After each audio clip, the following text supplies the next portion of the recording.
Hey guys, I'm Felix from Domino Chinese. We have loads of students, so we get loads of questions. Some about China, its culture, but also about its language. And that is one that we want to answer today.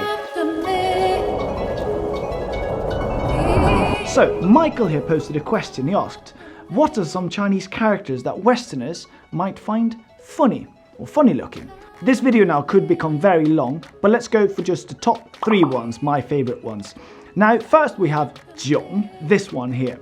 And this one actually means to be embarrassed. And basically it just looks like a guy who is embarrassed as well. It's like a face that you'd make like that.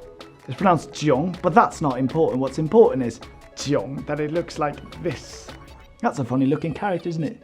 And the next word now contains 2 characters, but you won't struggle, don't worry, because it looks like this. It's pronounced autu, autu, autu, and it means bumpy. You see, it looks like 2 bricks of like Tetris, or I don't know, a bumpy road or something like that, because that's exactly what it means. Now, this next character here is just a little bit awkward, unless you're a, well, yeah, you know what I'm talking about.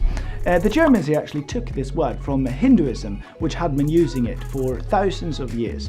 It actually still just means swastika in Chinese, though it spins to the left here instead as opposed to the right, and that's it.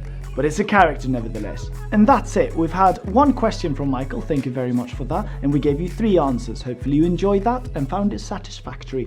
If you did so, and you others out there as well, please let us know